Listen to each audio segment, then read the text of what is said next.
Okay, let's just admit it. AI is, well, it's everywhere. It's in our phones, it's all over the news. But the big question, the one that's really on everyone's mind is, what's it going to do to my job? Today, we're going to dig into that and explore how the whole conversation around AI and work is changing in a really big way.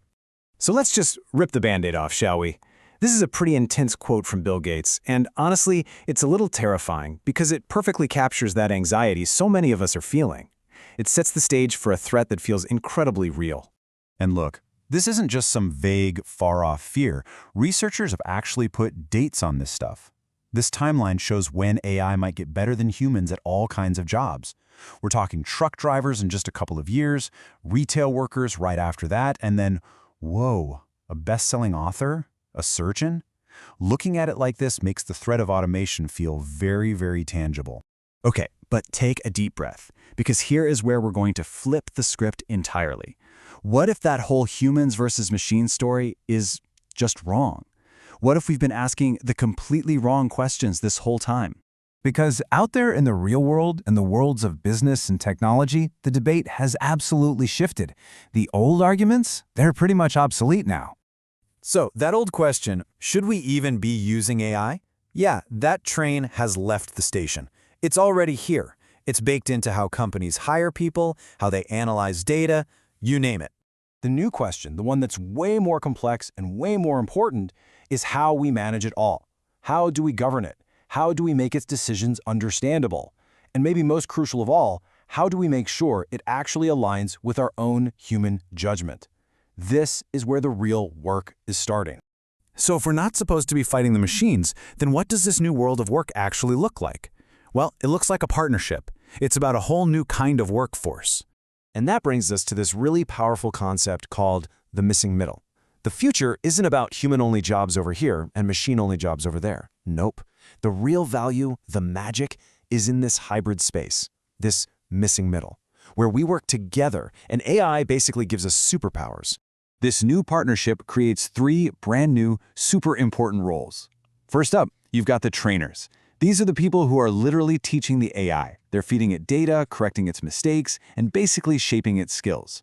Think of them as AI coaches, showing a self-driving car the difference between a plastic bag and a pedestrian. Next up, you have the explainers.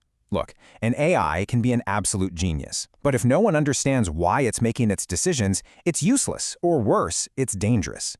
Explainers are those critical translators. They are the bridge between the tech black box and the rest of us, kind of like a doctor who has to explain an AI's complex medical diagnosis to a patient.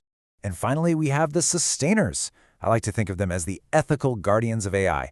They're the ones monitoring these systems constantly to make sure they're working correctly, safely, and fairly. They're the ones who step in to prevent harmful outcomes. This is the world of the AI ethicist. And you know what? This isn't just a theory. We're already seeing this stuff reshape entire professions. Take human resources. The top skills needed by 2026 aren't about paperwork anymore.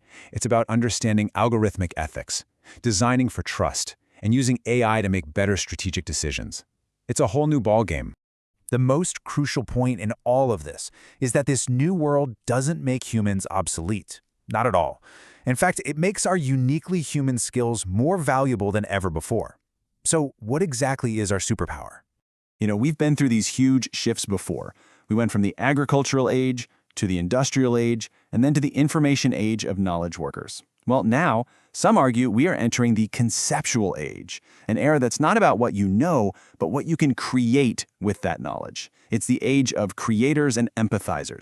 So how do you thrive in this new age? Well, it seems to boil down to three things that algorithms just can't replicate. First, you have to master the art of story. Second, embrace play and experimentation. And third, find meaning and purpose in what you do. Let's just double-click on that first one, story. We live in a world that is drowning in data. A logical argument just doesn't cut it anymore. The ability to take facts and weave them into a compelling narrative, one that actually connects with people on an emotional level, that has become the ultimate human skill. So I want to leave you with this final thought. AI is an incredible tool. It can analyze data, spot patterns, and calculate odds better than any of us, but it can't dream. It can't imagine something that doesn't exist yet. That's our job. That's your human superpower.